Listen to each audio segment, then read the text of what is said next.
Fifth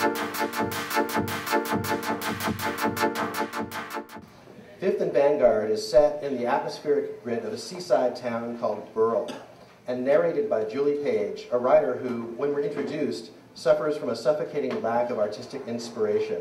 But inspiration makes a guest appearance one particularly windy night at the corner of Fifth and Vanguard, in front of the squinting fluorescence of Bob's Liquor Palace, as a glamorous, disfigured old woman emerges from the back seat of a black Cadillac and alters Julie's perspective irreversibly. Years ago, I finished the first draft 9 years ago, so it's been a slow train coming to the version that's on sale here tonight. But it's Julie Page is my heroine, and it is a series, so this is the first in the series. It's a mystery, and they're all mysteries, but this one is a little bit different. It's maybe more of a love story, and like I said, her arc from where she is to where she ends up at the end of the book, which is quite a different place. And it's set in a town called Burl, which is a fictional seaside town built on oil, which is very similar to Long Beach, but it's fiction, so I get a chance to paint whatever pictures I want to. It's more like a ghost Long Beach that we all kind of try to recapture in our minds, something that used to be. I was a girl on a mission. Tired of observing this espionage from shadows and hearsay, answers were necessary now. I didn't know what to say to her, but I knew that my next conversation would be with Maxine Montego directly. I raced across town, streetlights tumbling off the hood of my polished black Saab, window down, radio up. The sky filled with ominous, low-slung clouds, making it mighty dark for the middle of the afternoon. And there was a chill that suggested rolling the window up, but I ignored the suggestion. I raced through the hills and inappropriate darkness, noticing for a second time how deceptively lovely Burl looked down there. You get far enough away from anything, and it inevitably looks a buttload better or worse than it does up close. It's the first draft, and I wasn't really sure I had a novel. I come from the music business, so it was my first novel. And I sent it out a few times and, got form rejections and looked at it harder and thought, this is probably a series. So got a little more serious about it, rewrote it, sent that out a few times.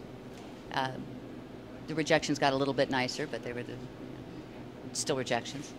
A few years later, I tried it again, and then as this thing went along, I found that each version was getting a little bit less and less what I'd intended the book to be. And it doesn't fit in one genre succinctly, most especially Fifth and Vanguard, the first one in the series. So even though the last time I sent it out, which now is quite a while ago, several months ago, probably a year ago, it came to me that I should do this myself so that the book was what I meant it to be, and I went back and put back in parts of the book that I'd taken out and got the characters right again for me, because at the end of the day you have to be true to the characters and the vision that you had, and you can't keep changing it for some elusive something that you're not even sure what you're shooting for. It has to be the art, whatever it is, whether it works or it doesn't work, it has to be what you intended it to be. So that led me down the path of doing it this way, and I don't think I'd do it any other way now.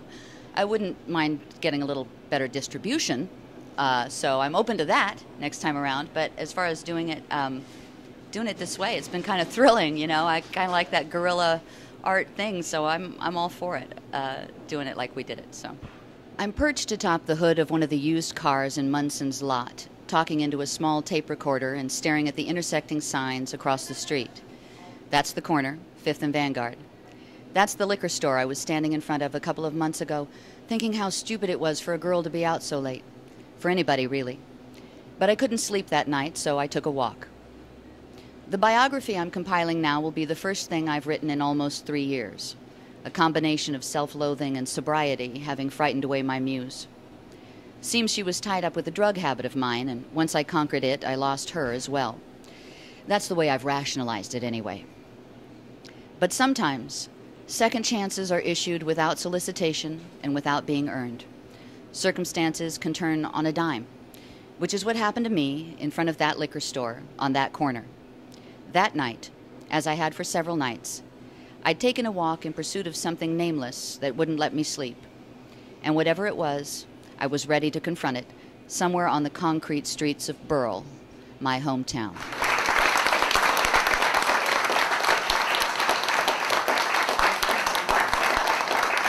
Thank you.